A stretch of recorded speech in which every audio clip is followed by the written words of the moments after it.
जी नाज़रीन, आप देख रहे हैं कि सहरी का दस्तरखान इस वक्त यहाँ पे लगा हुआ है और शबा ने एक तो बड़ा मज़े का पास्ता बनाया था और उसके अलावा एक बड़ा ज़बरदस्त था डेजर्ट भी था और ड्रिंक भी थी। ड्रिंक कौन सी थी ये? Blueberry lemonade. ब्लूबेरी लेमनेड, बड़ी मज़े की इन्होंने आज हमें इफ्तारी कराई, सहरी कराई है। अच्छा, आपके पास क्या है बताने के लिए, ये बता दें पहले। हमारे पास हील्स के हैम्पर्स हैं और आप उनका आउटलेट विजिट कर सकते हैं फर्दर वैरायटी के लिए।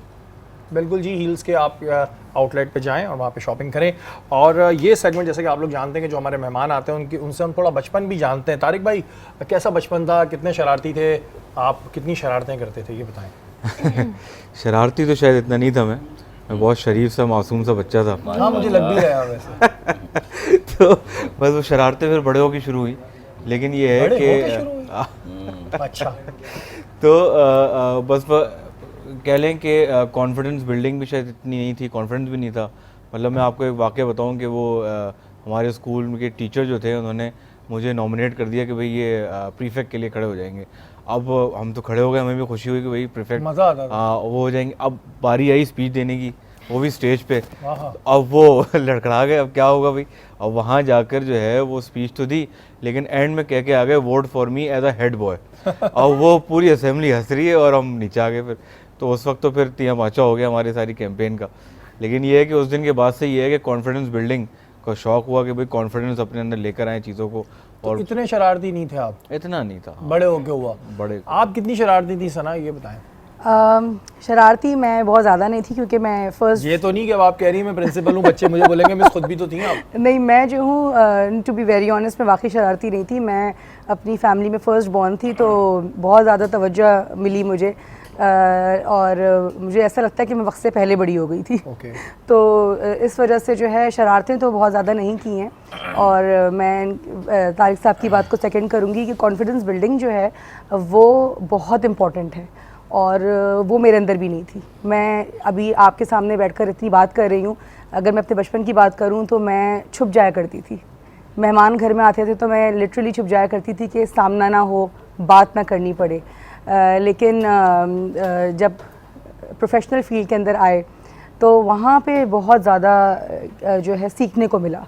प्रोफेशनल डेवलपमेंट के बहुत सारे कोर्सेज स्कूल्स के मतलब ये जो प्राइवेट जो स्कूल्स हैं उनका सबसे एक अच्छा मुझे जो बात लगती है, सबसे अच्छी बात उनकी है कि वो प्रोफेशनल डेवलपमेंट के ऊपर बहुत ज़्यादा जोर देते हैं, जो कि आपकी कॉन्फिडेंस बिल्डिंग के लिए बहुत इंपॉर्टेंट है। अच्छा, कोई ऐसी टीचर याद है तो बड़ी सख्त थी आपके दौर? जी, मेरी तकरीबन सारी ही टीचर्स बहुत सख्त। पहले सख्त भी हुआ करती थी? सख्त ही होती थी। अब थोड़ा आ गया वो। पहले सख्ती हुआ करती थी, अब तो सख्ती आप कर भी नहीं सकते। और क्योंकि अब का ना बच्चा डिफरेंट है। मैंने आपको जैसे बताया ना कि बच्चों में बहुत चेंज आ गया है। कौन सी मेरी टीचर मैं आपको बता तो रही हूँ, मेरी तकरीबन सारी ही टीचर्स फेवरेट मेरी ज़्यादातर इंग्लिश की टीचर्स हुआ करती थी, क्योंकि इंग्लिश की टीचर्स थोड़ी सी फ्रेंडली होती हैं और उर्दू की टीचर्स थोड़ी स्ट्रिक्ट होती हैं। उस वक्त में इंग्लिश आना बड़ी बात थी। एग्जैक्टली उस वक्त में इंग्लिश आना बहुत बड़ी बात थी। और जैसी बात है, जब इंग्लिश आती नहीं थी तो खामोश रहते थे क्लास में, तो इसलिए टीचर डांटती भी नहीं थी, हार्ट बीट बढ़ने लगती थी। बिल्कुल, डेफिनेटली। कुछ पूछना ले तारिक भाई, कोई टीचर याद है ऐसे जिन्होंने बड़ा तबीयत से मतलब पिटाई लगाई है? नहीं, पिटाई तो अल्हम्दुलिल्लाह अभी तक नहीं लगी, लेकिन ये है कि हाँ डांट बहुत पड़ती थी। हमारी एक टीचर थी मिस नाजिश, बहुत स्ट्रिक्ट थी। क्या पढ़ाती क्या थी? इस्लामियत और उर्दू तो नहीं पढ़ाती थी? नहीं, वो इत्तेफाक से इंग्लिश ही पढ़ाती थी। अच्छा। लेकिन ये कि बहुत स्ट्रिक्ट थी वो। और उनकी क्लास में बाकी क्लास जो सब्जेक्ट्स होते थे उसमें तो हम बहुत लीनेंट होते थे, भाई पढ़ा नहीं पढ़ा, जो असाइनमेंट दिया वो किया नहीं किया। लेकिन उनका असाइनमेंट हम ज़रूर करके जाते थे, क्योंकि उनकी एक तो रोब दबदबा टीचर का होता है ना, एक देख कर ही हो जाता है कि टीचर जो है ना, एक आवाज़ 4 क्लासों से। अच्छा, ज़्यादा इंसल्ट तब फील नहीं होती जब पूरी क्लास के सामने डांट पड़ रही हो और जब लड़कियां बैठी हो? सख्ते होता था लड़कियों को हमने खड़ा कर दिया। कभी कभी ये भी होता था उस पे खड़े हो जाओ, बेंच पे, और वो और लंबे से बहुत कॉमन था ये तो, बेंच पे खड़े होने वाला। तो ऐसा कुछ भी नहीं हो सकता? अब नहीं हो सकता, अब ऐसा नहीं होता। और फेवरेट टीचर कौन था तारिक भाई? फेवरेट टीचर हमारे बहुत सारे थे। मतलब अक्सर हमारे जितने भी टीचर थे सब्जेक्ट्स के, इवन मैं आपको बताऊँ मेरी मिस मुमताज़ होती थी, सर शेर अली खत्री होते थे, तो ये मेरी मैथ्स और एडमेट्स के टीचर थे। तो बड़े अच्छे तरीके से पैम्पर भी करते थे, पढ़ाते भी थे बड़े अच्छे तरीके से। सर वसीम थे, मतलब ऐसे बहुत सारे टीचर हैं जिन्होंने। लेकिन कहते हैं हमेशा स्ट्रिक्ट टीचर याद रह जाता है। हाँ, बिल्कुल याद रहता है। कुछ होते हैं ऐसे। आपकी थी कोई स्ट्रिक्ट टीचर या आपको डांटी नहीं पड़ी कभी? नहीं, उनको डांटने का शौक था। कौन थी वो? क्या पढ़ाती थी वो? उर्दू की होती थी मेरे ख्याल से, मिस किश्वर नाम होता था। अच्छा, पहले पनिश भी इतने मजे की होती थी और कोई बुरा भी नहीं मानता था जी टेबल पे खड़े हो जाओ।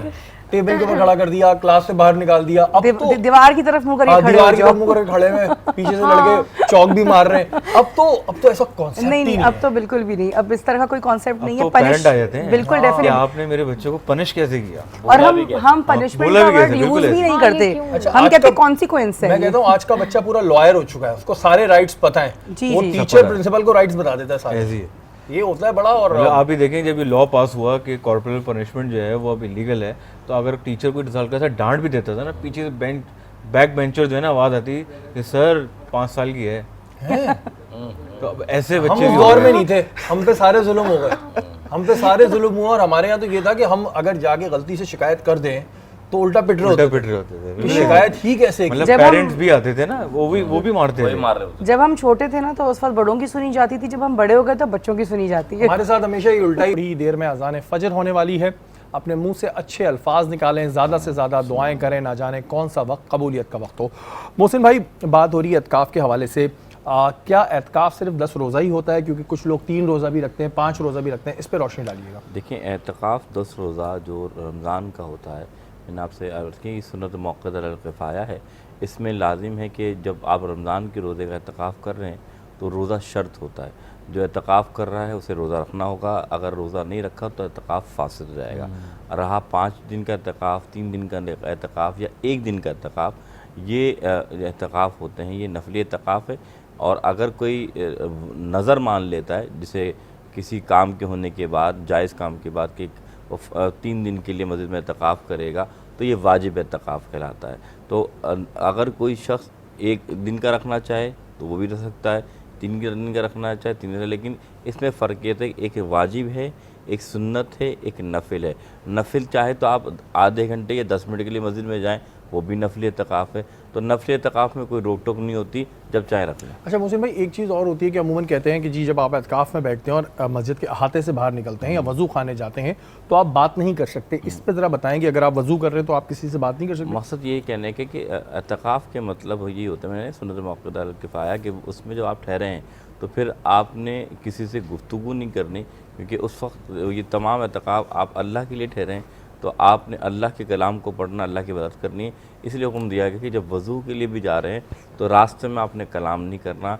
बाज़ फ़ुक़हा ने तो ये भी फरमाया है कि सलाम का जवाब भी में नहीं देना, बल्कि वज़ू करके अगर जो हाजत है पूरी करके फ़ौरन मस्जिद में दाखिल हो। अच्छा, अगर खुदा न खास्ता कोई एतकाफ़ किसी बात की वजह से तोड़ना पड़े, एक तो किन किन वजूहात पे एतकाफ़ तोड़ सकते हैं जो 10 रोज़ा होता है, और अगर तोड़ना पड़े तो उसके बाद उसका कफ़ारा क्या है? देखिए, सबसे बात ये कि अगर किसी ने एतकाफ़ जो है, मैंने कहा कि सुन्नत मौक़ूदा अल किफ़ाया है, ये फ़र्ज़ नहीं है, वाजिब नहीं है।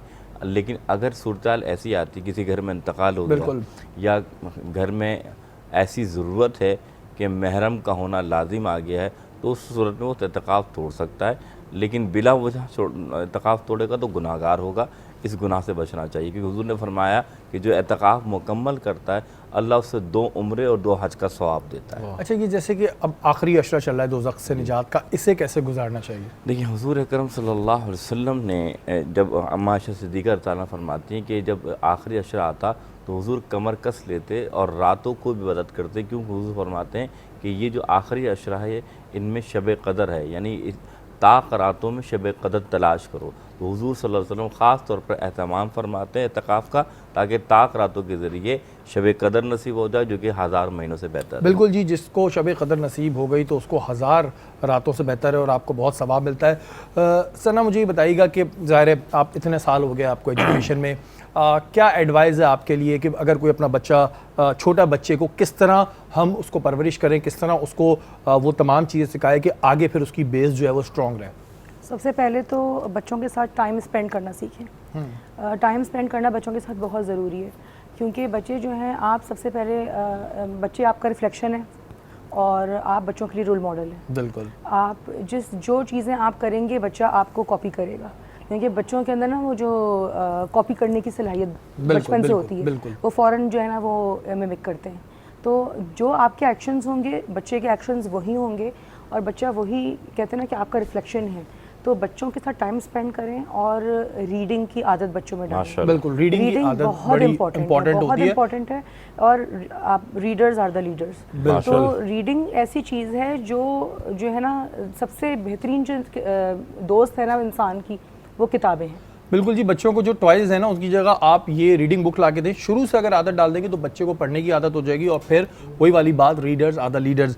तारिक भाई मुझे ये बताइएगा कि ठीक है, जो प्राइवेट स्कूल्स के इश्यूज़ होते हैं वो लोग तो आप सॉल्व करते हैं, लेकिन अगर किसी को प्राइवेट स्कूल से इशू है और वो आपके पास आता है तो उसकी हेल्प करते हैं, कहते हैं नहीं हमारा मसला नहीं है? नहीं, बहुत से केसेस में हमने किया है। और जहाँ वही वाली बात है कि जहाँ पर जुल्म हो रहा होगा या कोई अनजस्टिफाइबल मामलात होंगे तो वहाँ पर ऑब्वियसली हमें करना है, क्योंकि एक स्कूल की वजह से अगर किसी को तकलीफ होती है तो ऑब्वियसली वो ये तो नहीं कहता कि एक स्कूल ने मसला किया है मेरे साथ, स्कूलों वो तो ने किया। जनरलाइज कर देता है। तो हमारा फ़र्ज़ ये है कि हम कम से कम उसके वो इश्यूज़ हैं, ज़्यादातर केसेस में मिसअंडरस्टैंडिंग्स होती हैं, तो वो हम कोशिश करते हैं Sort कि out क्लियर करें। कराएं, सॉल्व कराएं। और अगर वाक़तन पेरेंट्स सही है तो हम रेक्टिफाई भी करवाते हैं स्कूल से, ताकि वो मामला बेहतर हों। क्योंकि एज अ कम्युनिटी ये हम सब की ज़िम्मेदारी है कि हम उस कम्युनिटी को की इज़्ज़त को बरकरार रखें और किसी को उससे जो है ना वो जुल्म का शिकार ना हो। अच्छा तारिक भाई, आपने एक उस वक्त बात की थी कि एक स्टेटस बन गया है कि जी महंगे ही स्कूल में कराना। ठीक है, महंगे स्कूल में कराना अगर आपका अफोर्डेबल है तो कराएं, इसमें कोई वो नहीं है। लेकिन ये जो एक मसला बन चुका है कि नहीं जी अगर मेरा बच्चा फलाने ब्रांड के स्कूल में पढ़ रहा है तो ही वो कुछ बड़ा आदमी बनेगा, इस पे ज़रा बात कीजिए। नहीं, बिल्कुल बात सही। लेकिन अब आप ये देखें कि अभी जितने लोग आला दर्जे पे फाइज हैं और वो सब गवर्नमेंट स्कूल से पढ़े हुए हैं। बिल्कुल। अभी हालिया अगर आप भी देखें तो ये तो बात वैसे ही नलीफाई हो जाती है कि असल में हमारे यहाँ ये ज़रूर है कि स्टेटस सिंबल है, फैमिलीज़ को देखा जाता है कि उसका फलाना का बच्चा पढ़ा है तो मैं भी वहाँ पढ़ाऊँ। लेकिन मैं आपको बताऊँ बहुत सारे ऐसे स्कूल मौजूद हैं जो कम फ़ी चार्ज कर रहे हैं लेकिन वो 200% एफर्ट बिल्कुल, नो डाउट अबाउट इट। और इस पाकिस्तान में 500 रुपये से लेकर 1 लाख फीस लेने वाले भी स्कूल मौजूद हैं और सब अपनी जगह पर अच्छा काम कर रहे हैं। कोई भी स्कूल ये नहीं चाहेगा कि भाई मैं सिर्फ जो हूँ वो पैसे ले लूँ और डिलीवर ना करूँ, और कामयाब वही स्कूल होता है जो डिलीवर कर रहा होता है। अच्छा, ये भी होता है जो इस तरह के डेफिनेटली जो बहुत ज़्यादा फीसेस लेते हैं उनके यहाँ बस दूसरी एक्टिविटीज़ होती हैं, तो अगर आपने अपने बच्चे का फोकस सिर्फ एजुकेशन पे रखना है तो जो आप थोड़ा कम फीस वाला है तो वह भी करा दें। एग्जैक्टली, बिल्कुल यही वहाँ सिर्फ activities मेरा ज़्यादा पॉइंट होगी। यही है कि एजुकेशन वाइज जो है ना सब ऑलमोस्ट एक जैसे होते हैं, लेकिन कहीं ना कहीं थोड़ा एज होता है जो हाई फी चार्ज कर रहे हैं, क्योंकि वो टीचर उसी तरह से क्वालिफाइड लेकर आ रहे होते हैं, इन्वायरमेंट दे रहे होते हैं। और अब तो एक नया एक ट्रेंड है कि क्लासेस में एसी लगा हुआ होना चाहिए, पेरेंट्स की डिमांड होती है, तो ऑब्वियसली जब ये वाली डिमांड होगी तो फ़ी भी ज़्यादा होगी। तो ये सब चीज़ें तो होती ही हैं, लेकिन मैं यही कहूँगा कि आप अपने इनकम ब्रैकेट को देखते हुए अपने बच्चों को वहाँ कराएं जहाँ बाआसानी आप फ़ी पे कर सकें, ताकि आपका कभी भी कोई मसला है तो आपके फ़ी के डिफ़ॉल्टर ना हो, और डिफ़ॉल्टर होंगे तो फिर आपके बच्चों को मसाइल होते हैं। अच्छा, एक चीज़ और मैं देखता हूँ कि अक्सर पेरेंट्स जो हैं जो उनकी अपनी चीज़ें होती हैं उनको ज़रूर पूरा कर रहे होते हैं, लाइक महंगा मोबाइल, गाड़ी, ये वो, लेकिन फ़ीस वाले पे आगे ज़रूर फड्डा होता है। सही कह रहे हैं। बिल्कुल।